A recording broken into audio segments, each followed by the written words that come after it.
بسم الله الرحمن الرحيم الحمد لله رب العالمين الرحمن الرحيم مالك يوم الدين اللهم لك الحمد وإليك المشتكى وبك الثقة وعليك التكلان ولا حول ولا قوة إلا بالله العلي العظيم رب اشرح لي صدري ويسر لي أمري واحلل عقدة من لساني يفقه قولي اللهم لا سهل إلا ما جعلته سهلا وأنت تجعل الحزن إذا شئت سهلا اللهم صل وسلم على سيدنا وحبيبنا محمد وعلى آله وصحبه ومن اهتدى بهديه واستنى بسنته ودعا بدعوته إلى يوم الدين.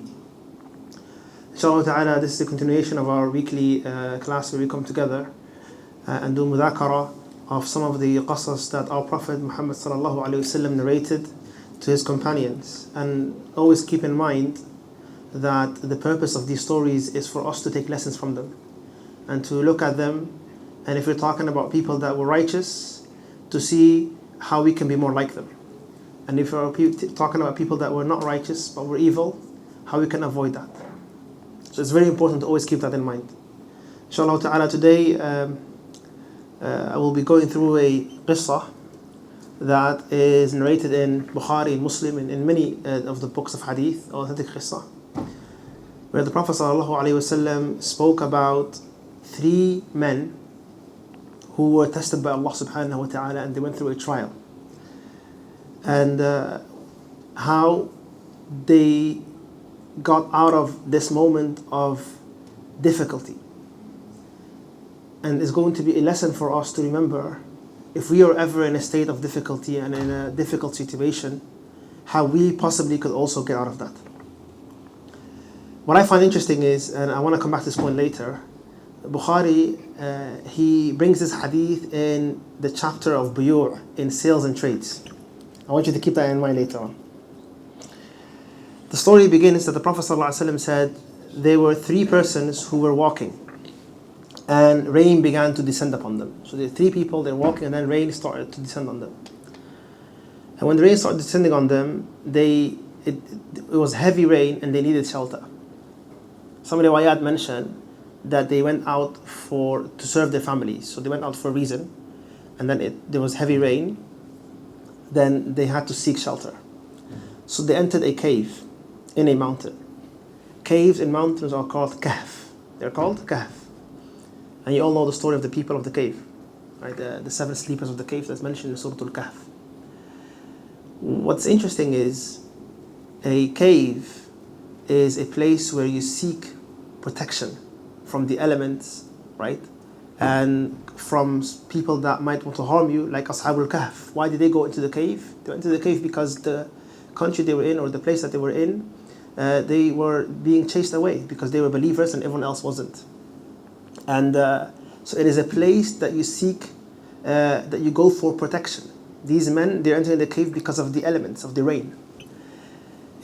There is a beautiful symbolism here that Surah Al-Kahf is read to protect you from Dajjal. And it teaches you about fitna and different types of trials. Allah subhanahu wa ta'ala mentions many different types of trials in that surah. Al-Muhim, these men enter into a kahf, into a cave, and they are hoping to spend the time there until this heavy rain goes away. It is during this time that a boulder descends and blocks, or a rock descends and blocks the entrance to the cave. So they can't leave. They don't have food with them. They have nothing to drink. And they are stuck there.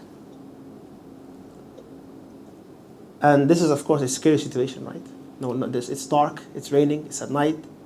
And not to mention that it's a huge boulder that they can't move with their own might. Some of the ulama, they say, and some athar mention that these people are referred into the Quran. When Allah subhanahu wa ta'ala says, Ashab al-Kahfi wal-Raqim, the people of the cave and the Raqim, that they are Ashab al-Raqim. And other ulama say Ashab al-Raqim, they are Ashab al-Kahf, it's just the name of the Jabal that they were in. And others say it was a tablet where the names of the men of Kahf were iterated. There's a lot of tafsir there, but some of the ulama say that Ashab al-Raqim is these 3 men. So these 3 men, they are in the cave. What do you think they did? The Prophet ﷺ tells us that they spoke to each other. And they said to each other, invoke Allah subhanahu wa ta'ala with the best deed you have performed. In another riwayah, they said, we will not be able to leave here unless Allah shows us mercy. Unless Allah shows us mercy. So to get Allah's mercy, let's invoke Allah بِأَحْسَنِ أَعْمَالِنَا, with the best of our deeds. And here you learn something. You learn that when we are asking Allah subhanahu wa ta'ala something, there are different ways that you can do so. The conventional way is to ask Allah directly. So they could have said, oh Allah, help us, remove this boulder and help us, right? Oh Allah, save us. This is regular dua. But what they chose to do is التوسل بالأعمال الصالحة.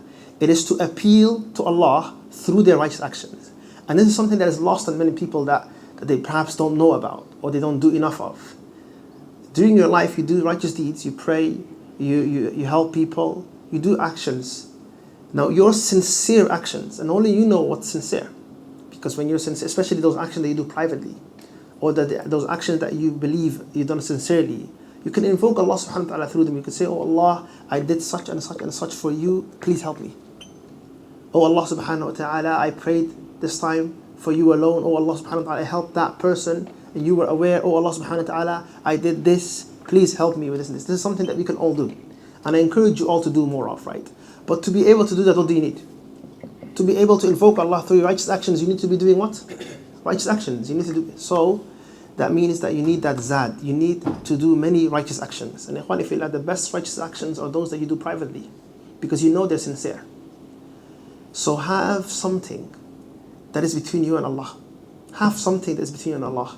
A sadaqah that you give, a dhikr that you do, a salah that you pray, something that only you and Allah know. And then invoke Allah subhanahu wa ta'ala through that when you are in need. This is exactly what they did. It doesn't have to be private amal, by the way. It could be any amal. It could be any righteous actions. That's another way of doing tawassul is tawassul is to appeal to Allah subhanahu wa ta'ala through something. It's through Allah's beautiful names and attributes. So you ask Allah by His beautiful names and attributes. طيب. So these three persons that the Prophet ﷺ is talking about, they were from Banu Israel, by the way, like some of the riwayat mentioned. They were from Banu Israel. They are locked in the cave and they tell each other the only way out is by asking Allah, and let's call upon Allah, invoking righteous actions that we've done, the best deed that we have performed.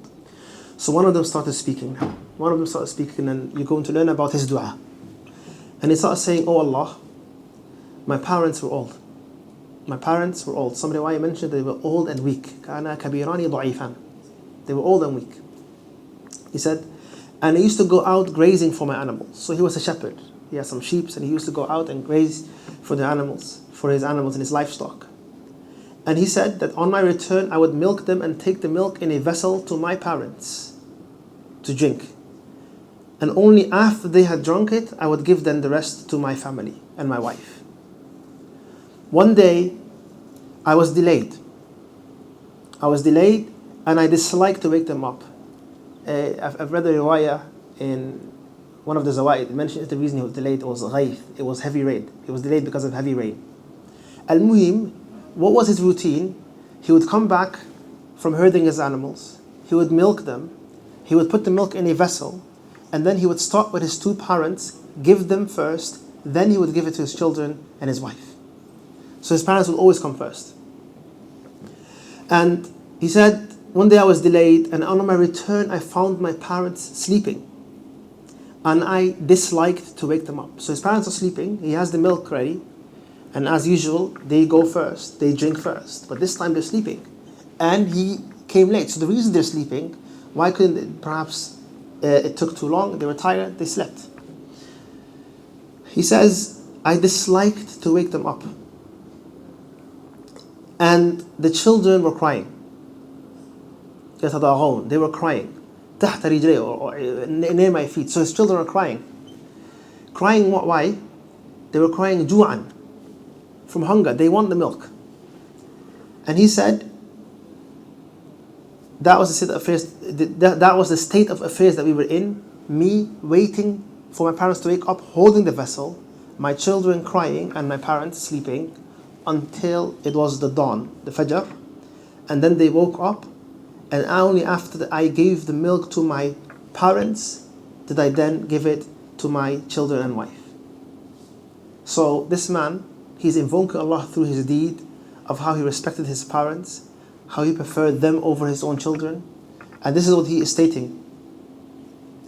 He said, "O Allah, if you regard that I did this for the sake of Allah, for your sake, فَافْرُجْ عَنَّا مَا نَحْنُ فِيهِ," then remove the difficulty that we are in. So that was his dua. "Oh Allah, I used to have parents, they were weak and old. I used to have livestock and animals, and they used to graze, and every time I would prefer my parents or sought with my parents to give them the milk. One time I was delayed, and I waited standing." He mentioned, "I was waiting standing, holding the vessel until they woke up, and even my children were crying, and I waited until they woke up, then I gave it to them, then my children. Oh Allah, if I did this for you alone, then help us to get out of this difficulty." And the moment he finished his dua, the boulder moved. The boulder moved. But not enough for them to leave. Not enough for them to leave. There are many benefits that we can take from this portion of the qissa. One of them is that he is invoking Allah through one of the best actions one can do, which is al-ihsan ila al-walidan or ila al-walidain. It is to do good unto the parents.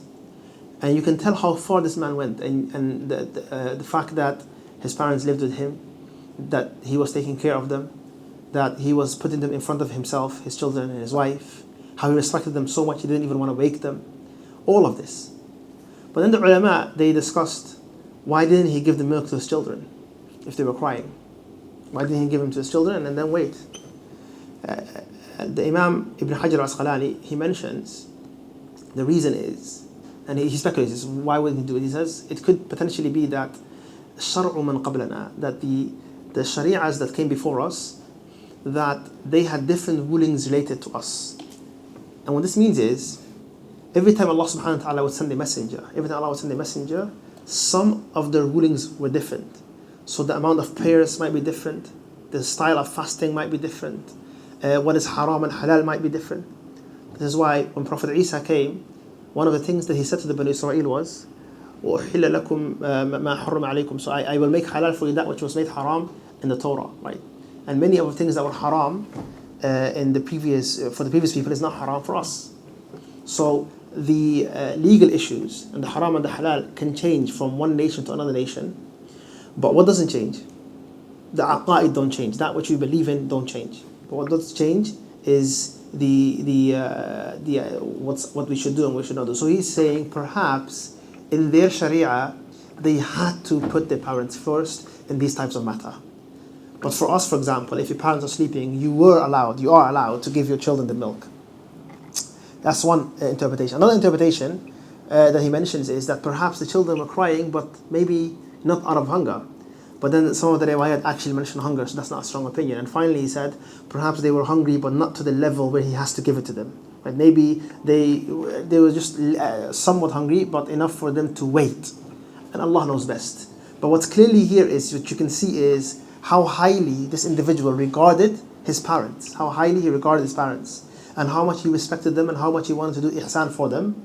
And it is because of that reason that Allah subhanahu wa ta'ala moved the rock, but not enough for them to be saved. So he did his part. And now another one started making dua. And he said, "Oh Allah, you know that I was in love with a cousin of mine." Some of you might be thinking it's a bit weird to be in love with your cousin, right? That's true. Some people they find that different. But what you have to keep in mind is that, first of all, from an Islamic perspective, there's nothing wrong with marrying a cousin. Our Prophet himself married one of his cousins. Number two, it's completely halal in Islam. Number three, if you're culturally not used to it, then you don't have to do it. Does that make sense? And it comes back to cultural practices, and some cultures they don't do it, and that's perfectly fine. And some cultures they do it, and that's also perfectly fine. And no culture is superior over the other, and we understand right from wrong based on what's in the Quran and the Sunnah. So if you find someone that is married to their cousin maternal or paternal, this is absolutely fine. If second cousin, third cousin is fine. In some cultures, like Western culture, for example, here in Europe, it's not that known. They usually don't do it, right? And that's fine. They don't have to do it.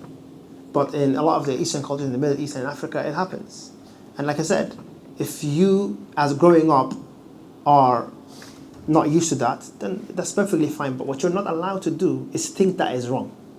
Does that make sense? So here we have a man from Banu Israel saying that he was in love with his cousin. And some riwayat mentioned that he was extremely in love with her, and he really liked her. Like this riwayat mentions, like the deepest love a man may have for a woman. And he wanted to be intimate with her. He wanted to be with her, but not through halal marriage. He wanted to be with her through a haram means.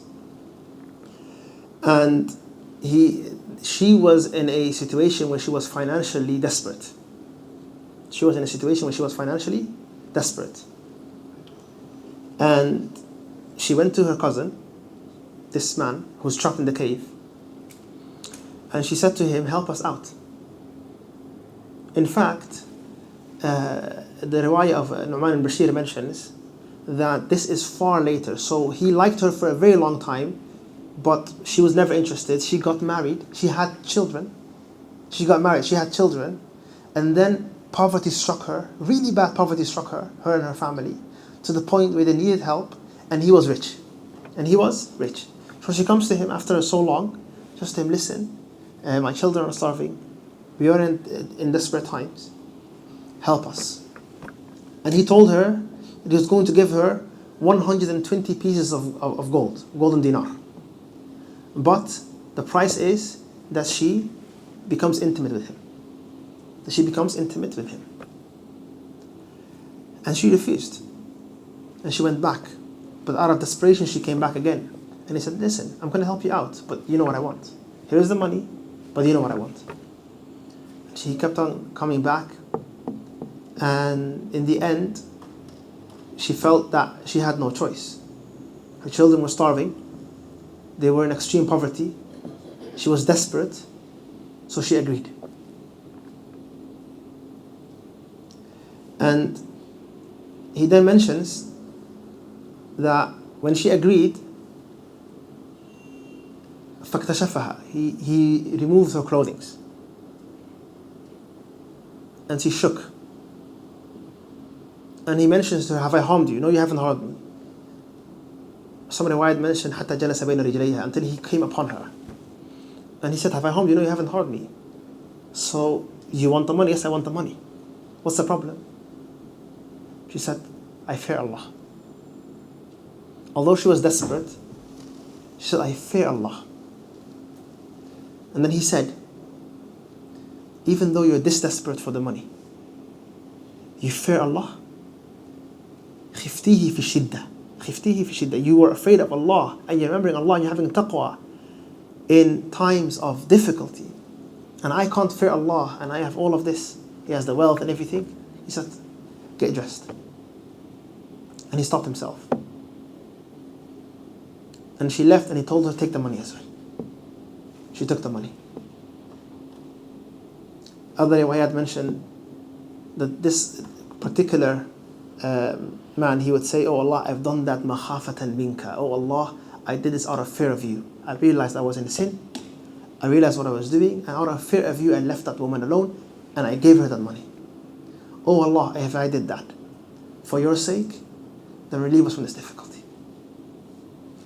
And the rock moved. But not enough for them to leave. This one guy left. This man, before we move on, some fawaid from this portion of the qissa.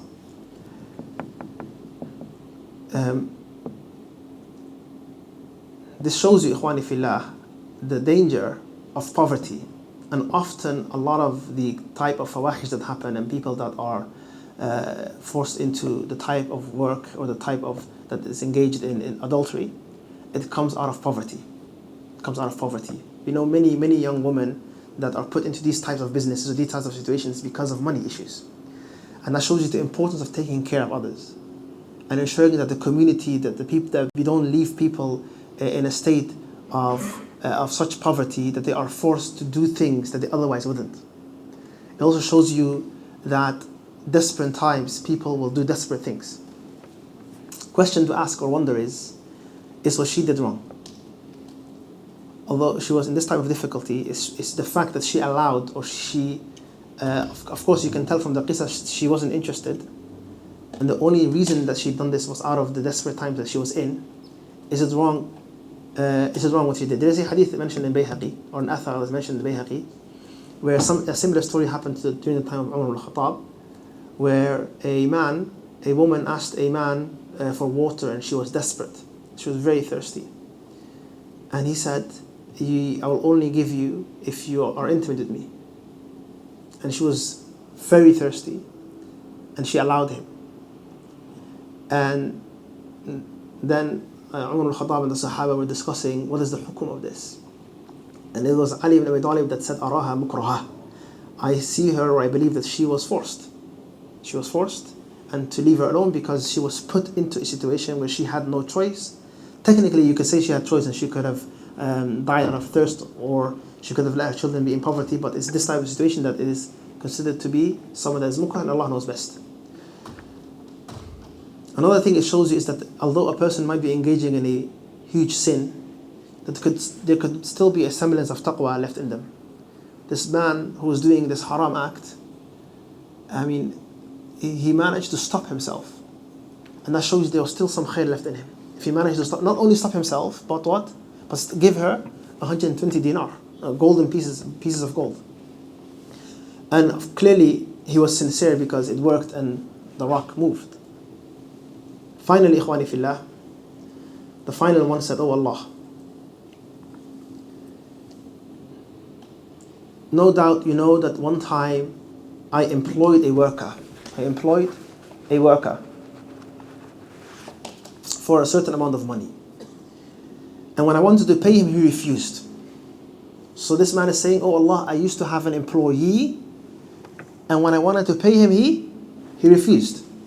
Why would he refuse money? This is why the riwayah of Bukhari is very summarized.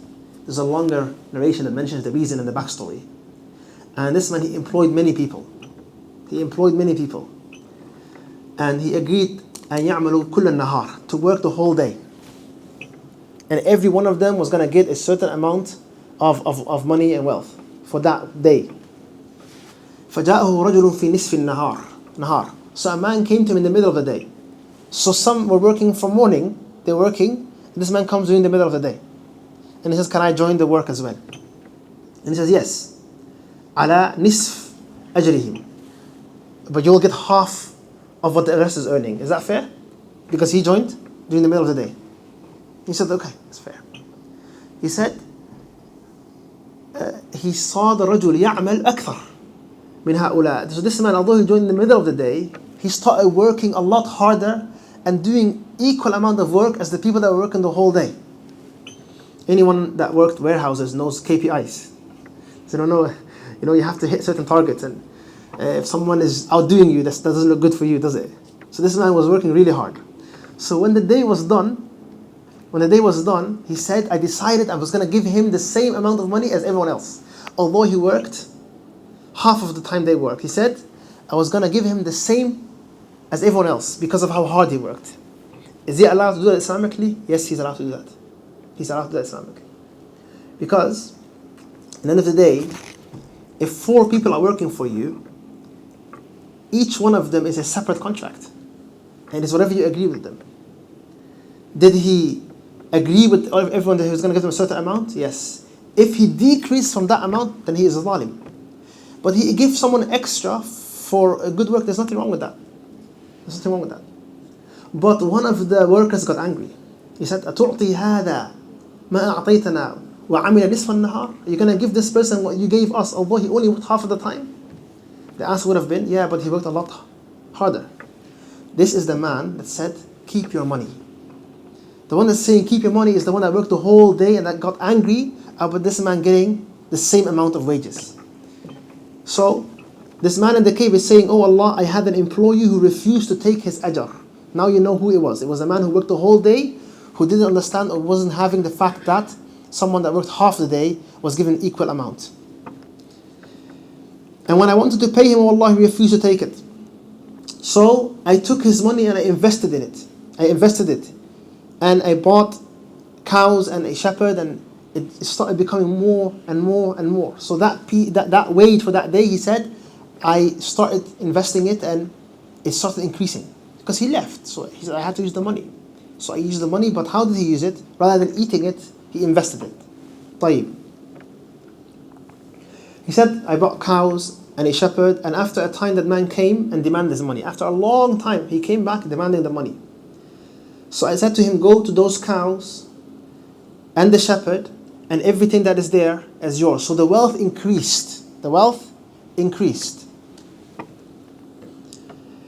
And he asked me, أَتَسْتَهْزِئُ بِي? Are you joking with me? I just had a day's wage. What are you talking about? All these cows and everything. That's not mine. Give me my money, man. Stop joking. He said, no. All of this is yours. For I invested it. He said, and all that belonged to you. He said, oh Allah, he took everything. He took everything. He didn't leave me anything. Everything that came out of that day's work, he took it. Oh Allah, if you regard that I did this sincerely for you, then please remove the rock and relieve us from this difficulty. And the rock fully moved and they were freed. Some of the fawaid of this portion of the qissa, ikhwani fillah, is al-amana, is being trustworthy. That man, he could have lied. He could have just given him that day's wages and he would have been happy. Would he not have been happy? But he remained truthful. And that shows you, ikhwani fillah, that trustworthiness and amana, fear of Allah, and being kind to your parents, these were the things that saved these men from a situation that wallahi normally they would have died in. Who would have heard them? Who would have heard them in a cave? And in fact, some of the narrations, they mentioned that he says, one of them says, that even if they were to find us, the rain got rid of our footsteps. They were in a situation where otherwise they would have died in, but they invoked the Almighty. And a lot of times you could be in a similar situation. You could be in a similar situation. Easily you could be in a situation locked in an elevator, you trapped somewhere. You invoke Allah subhanahu wa ta'ala. Call upon Allah. For Allah subhanahu wa ta'ala is the one we should always call upon. أَمَّن يُجِيبُ الْمُضَّرَّ إِذَا دَعَاهُ. Right? وَيَسْأَلَكَ عِبَادِي عَنِّي فَإِنِّي قَرِيبٌ. And if your servants ask of me, tell them I am near. أُجِيبُ دَعْوَةَ الدَّاعِ إِذَا دَعَانِ. This final man, he had amana.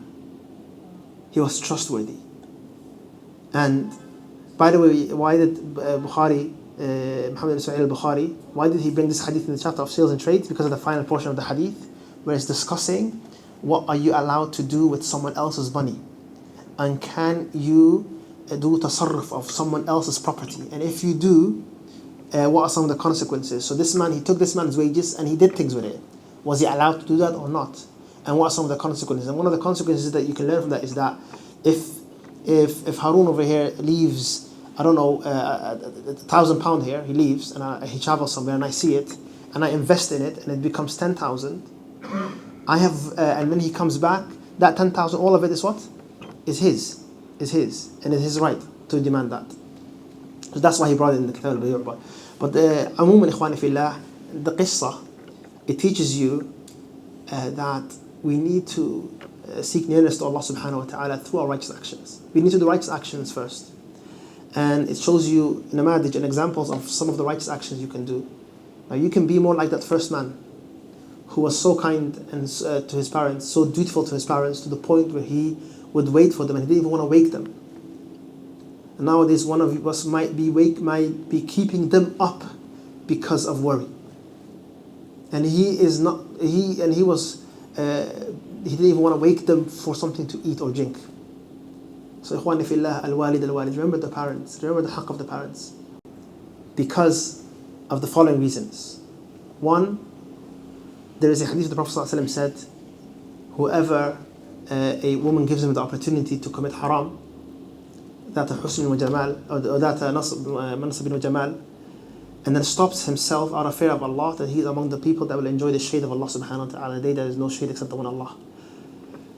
And also, ikhwani fillah, the fact that he stopped himself from a sin out of fear of Allah, and هذا النص في الحديث مخافة من الله سبحانه وتعالى. And on top of that, he gave her money, so he helped her out anyway. Right? But Allah knows best. Clearly, they were all awliya, they were all great people, and you can tell that because of this karama. because of this, the rock moved for them, ikhwan fillah. Think about that. That's not something that happens usually. It's not something that happens usually, but it can happen. We learn from this hadith the importance of making dua to Allah, using righteous actions for our dua, the importance of having righteous actions like these men did, the importance of fear of Allah, the position of the parents. We learned that perhaps even that our sharia might have been a bit different than the ones that came before us regarding the parents. We learn that there is nothing wrong, clearly, if someone marries a maternal or paternal cousin, especially in Islam, although cultural differences come into place and Islam takes that into consideration, right? We learn how this man, the importance of dealing with poverty, because it can put people into committing certain sins and they can be taken advantage of, and we don't want that. Which is why in Islam we help the poor and the needy wherever they are from, and we ensure that no one is left in a state where they cannot be helped, where they can't help themselves and they then start stealing or doing acts of haram. So we need to help them. We learn that if someone is pushed into certain types of deeds because of extreme poverty, that they are not held accountable and that they were forced into. We mentioned the qissa of Ali ibn Talib ibn al-Khattab. There is more kalam in this one, but khair inshallah. We learn the importance of being trustworthy, and that when you're employing someone, you should never decrease the rights of someone. So if you agree to give someone a certain wage, that you're not allowed to decrease, but you can increase. Right? You can increase. If I agree that one of you is going to do work for me for 4 hours, and we agree those 4 hours I'm going to give you £80, I have to give you that £80. If someone else comes and he does similar work, I am allowed to give him £100 if I feel like you've done it faster or better. As long as I have agreed to do something and I gave it to you, that is the main thing that you have to keep in mind. These are some of the fawaid I wanted to share with you guys, inshallah ta'ala, from this qissa. May Allah make us among those that constantly invoke Allah. May Allah make us of those that remember Him in times of need and also in times where we are not in need. بارك الله فيكم. هذا آخر دعوانا الحمد لله رب العالمين والسلام عليكم ورحمة الله وبركاته.